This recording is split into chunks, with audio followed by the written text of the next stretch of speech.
사도세자가 28에 돌아가셨을 때 그때 정조의 나이가 11살이었었습니다.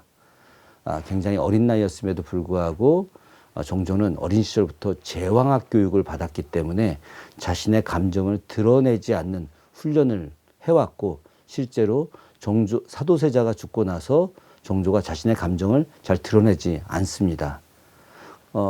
감정을 드러내지 않는 이유는 자신이 감정을 드러냈을 경우에 사도세자를 죽인 세력들이 자기도 해할 수 있다라고 하는 그런 생각 때문이었죠. 그러나 즉위 직후 정조는 사도세자의 존호를 장원세자로 높이고 배봉산의 아버지 묘소를 수은묘에서 영우원으로 격상시켰다. 즉위년 8월 21일 처음으로 아버지 묘소를 찾아 전배한 정조. 그날 이후로 매년 참배를 거르지 않았던 그는 때마다 봉분 앞에서 옷소매가 젖을 정도로 흐느껴 울었다고 한다. 당시의 일을 실록은 이렇게 기록했다. 내 마음이 한편으로는 슬프고 한편으로는 다행스럽게 생각한다. 이런 큰일을 당하여 어찌 마음을 너그럽게 먹고 슬픔을 억제하는 것을 주로 삼아 힘쓰고자 하지 않겠는가마는 종전에 가슴에 맺혔던 것이 나도 모르게 아무 때나 드러난다. 그리고 마침내 정조 13년 아버지 묘를 영우원에서 지금의 화성 현룡원으로 옮긴다. 현룡이란 힘들여 키워주신 현부에게 융성하게 보답한다라는 뜻인데, 이곳은 아버지 사도세자가 생전에 명당이라 극찬한 곳이었다. 그리고 정조는 그날의 감회를 이렇게 기록했다.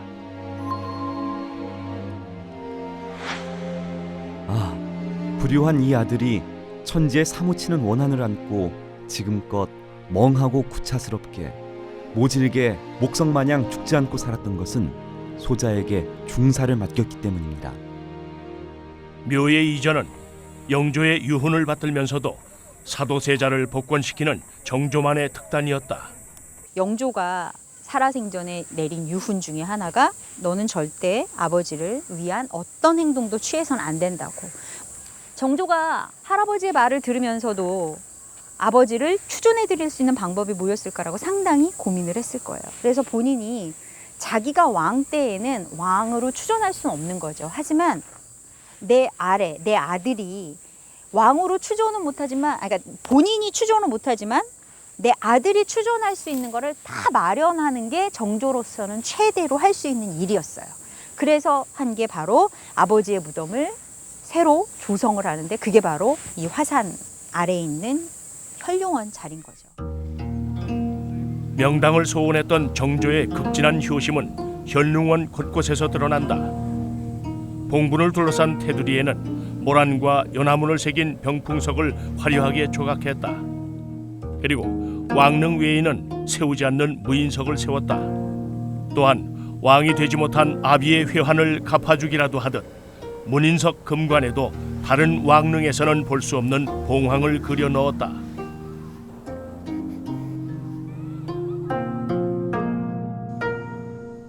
현릉원 제실에는 정조 자신의 어진을 봉안하면서 늘 아버지께 어진으로라도 절하겠다는 지극한 효심을 표현했다.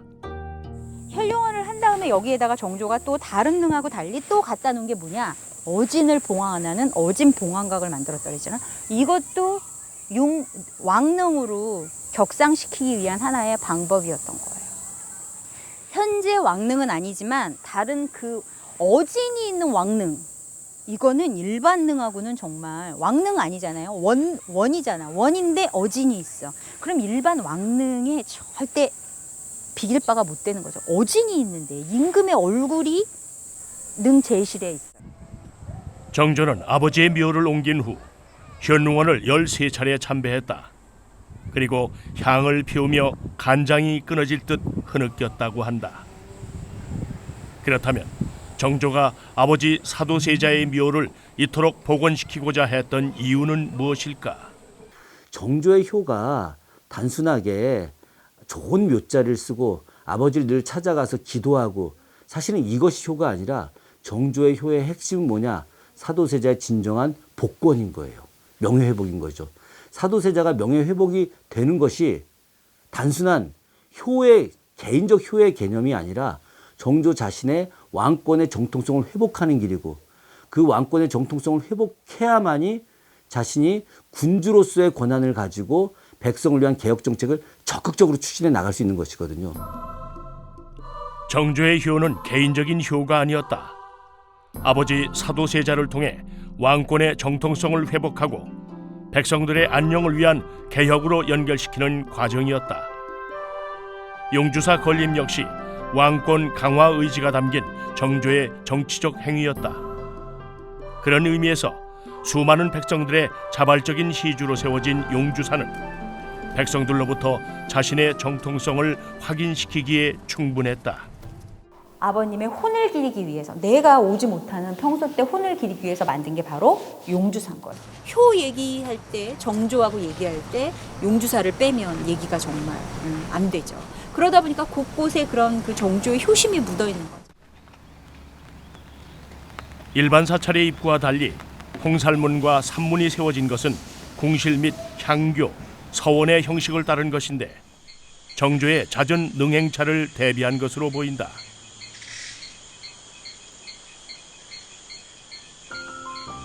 사찰 건축이면서 궁궐 건축의 특수성을 지닌 용주사는 당대 최고의 장인들이 모여 만든 작품이기도 하다. 곳곳에 정조의 효심이 유물로 남아있다. 그중 김홍도가 그렸다고 추정되는 용주사의 후불탱화는 정조의 효심 외에도 주목할 만한 반전이 있다. 그 당시에 이제 우리가 그 불화를 그리는 방법론을 생각을 해볼 때 그렇게 입체적인 화법, 그러니까는 광대뼈라든가 아니면 얼굴에 그런 이제 그 뭐랄까요, 우리가 이제 그 나타날 수 있는 입체감의 특징들을 굉장히 세세하게 염두에 두고 묘사를 했고요. 그 다음에 또 옷자락에 흘러내리는 자연스러움도 하나하나 명암을 넣어서 그게 이제 마치 정말 이렇게 살아서 흘러내리는 듯한 그런 이제 생동감을 줘요. 사천왕상 중에 왼쪽에 있는 형상은요, 손바닥을 이렇게 치켜 올리고 있는데 이게 굉장히 그 명암법에서 이런 이제 그 살의 볼륨감이라든가 그 다음에 얼굴의 전체적인 입체감을 명암법을 굉장히 섬세하게 넣어서 살리고 있어요. 그래서 뭐 앞면을 이렇게 앞에 있는 사람을 크게 그리고 뒤에 있는 사람을 작게 그리는 원근법을 적용한 사례는 그렇게 많지가 않거든요. 굉장히 이례적인 사례였어요. 대형 통비단에 그려진 후불탱화는 당시 전통 불화에선 찾아보기 힘든 원근법과 명암법이 두드러졌는데 같은 해에 그려진 다른 불화와 비교해보면 그 차이가 확연히 드러난다. 그렇다면 김홍도는 서양 화법을 어떻게 알고 그렸을까? 그 궁금증을 풀 수 있는 단서가 일성록에 기록돼 있다. 이성원이 동지 정사로서 아뢰기를 김홍도와 이명기를 이번 행차에 거느리고 가야 하는데 원래 배정된 자리에는 추이할 방도가 없습니다. 그러니 김홍도는 시내 군관으로 더 개청하여 거느리고 가고 이명기는 차례가 된 화사 이외에 더 정해서 거느리고 가는 것이 어떻겠습니까? 김홍도와 이제 이명기가 사실 이제 1789년 사행에 동참을 했었잖아요. 근데 그들의 사행은 사실 그 당시 그 사행에서는 화원이 2명이나 그것도 그렇게 동행을 했던 것은 참 이례적인 경우였거든요. 그래서 1789년 그것도 혈룡원의 그 원찰로서 용주사가 세워졌고 그 후불탱화를 염두에 뒀다고 한다 그러면 이들의 사행은 분명히 어떤 그 목적이 있었을 것이라 생각이 됩니다.